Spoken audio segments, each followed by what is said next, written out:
আসসালামু আলাইকুম বন্ধুরা, এই যে আমি কেকের ভিডিও বানিয়ে দেখাবো। এখানে আমি দুটো কমলা লেবু নিয়েছি। আজ আমি অরেঞ্জ লেবু দিয়ে আমি কেক বানিয়ে দেখাবো। এখানে আমি দুটো লেবু নিয়েছি। টক দই ডিম ছাড়াই বানিয়ে দেখাবো আজকে আমি।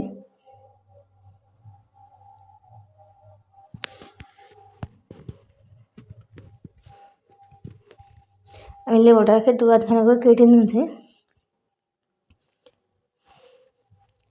কেটে নিয়ে আমি লেবুর জুসটাকে আমি এখন ছাঁকনি দিয়ে ছেঁকে বের করে নিচ্ছি একটা বাটিতে।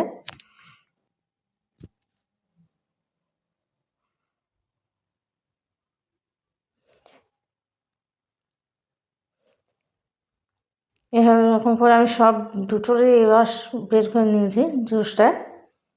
এখন আমি এই পাত্রের কেকটা ব্যাটারটা বানাবো। তো এখানে আমি লেবুর জুসটা ঢেলে নিচ্ছে। এখানে আমি এক বাটির থেকে একটু কম চিনি নিয়েছি।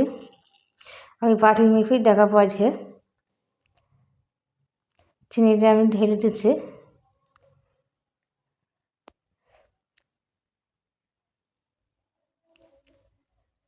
চিনি আর লেবুর জুস আমি একসঙ্গে মিক্স করে নিচ্ছি।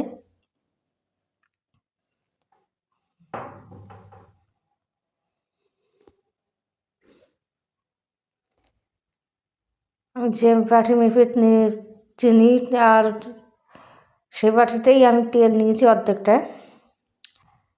হাফ বাটি মতো। তেলটা দিয়ে আমি খুব ভালো করে মিক্স করে নিচ্ছি।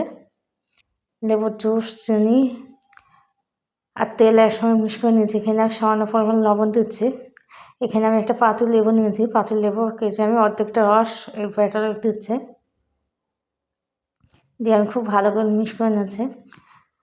আমি এখানে গোটা চিনি দিয়েছি, আপনারা চাইলে গুঁড়ো করে দিতে পারেন। এখানে আমি এক বাটি ময়দা নিয়েছি, ওই বাটিরই পুরো এক বাটি ময়দা নিয়েছি। ময়দাটা আমি অল্প অল্প করে দিয়ে আমি ব্যাটারটা বানিয়ে নিচ্ছি।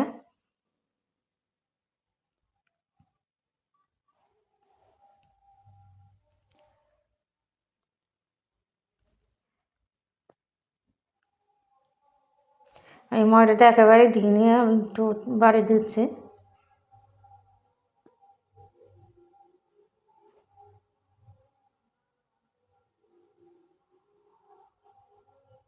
এখানে মনে হচ্ছে যেন ব্যাটারটা একটু ঘন আছে। এখানে আমি প্যাকেটের দুধ নিয়েছি, এক প্যাকেট দুধটা আমি দিচ্ছি।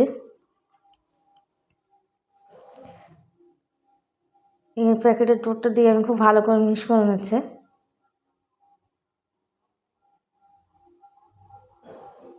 এখানে আমার ব্যাটারের ঘন আছে, তাই এখানে আমি গরুর দুধ নিয়েছি, আগে থেকে জাল করে ঠান্ডা করে নিয়েছি। এখন পরিমাণ মতো আমি দুধটা দেবো,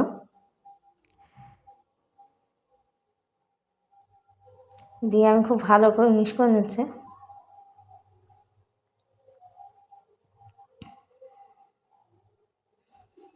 এখানে আমি বেকিং পাউডার নিয়েছি।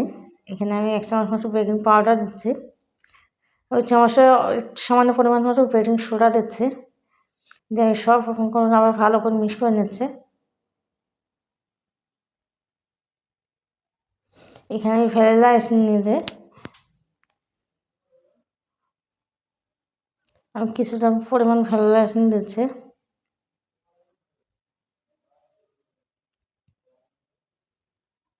দিয়ে আমি ভালো করে মিক্স করে নিচ্ছি।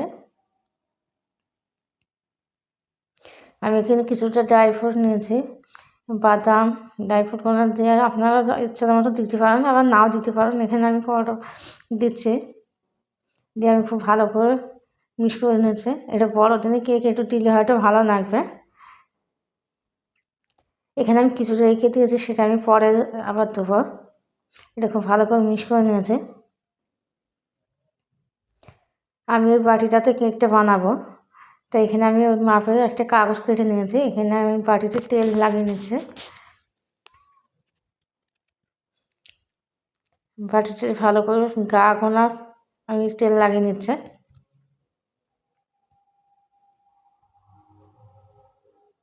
এখানে তেল লাগিয়ে নিয়েছি। এখন আমি কাগজটা কেটেছি, সেই কাগজটা দিচ্ছি।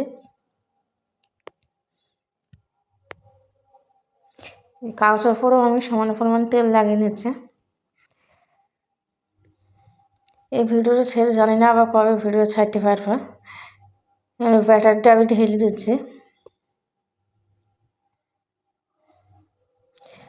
আপনাদের সবার কাছে আমি সাহায্য চাচ্ছি, আমার পাশে থেকে আমার চ্যানেলটাকে সাবস্ক্রাইব করে আমার পাশে থাকার জন্য অনুরোধ করছি সবাইকে, নাইলে হয়তো আর আমি এগিয়ে আসতে পারছি না।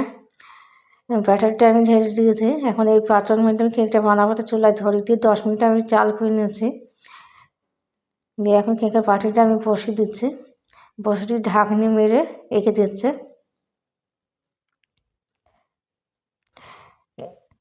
এটা আমি দেখাচ্ছি আপনাদের। কেকটা আমার 45 মিনিট পর আমার দেখছি কেকটা হয়ে এসছে। এখন আমি কেকটাকে উঠিয়ে নেব।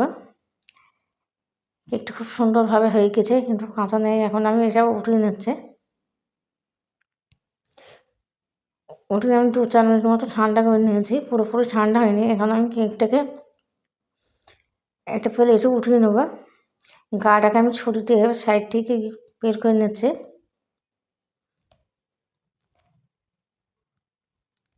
এটা আমি বের করে নিয়েছি। কেকের উপর যে কাগজ আছে কাগজটাকে উঠিয়ে নিচ্ছি। খুব সহজেই এই কাগজটা উঠে আসবে।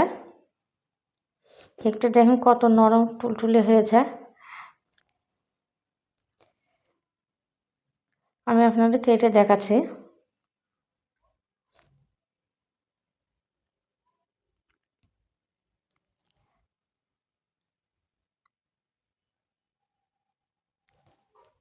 কেকটা এখনও কিন্তু পুরোপুরি ঠান্ডা হয়নি, গরম অবস্থাতেই আমি কেটে দেখাচ্ছি আপনাদের।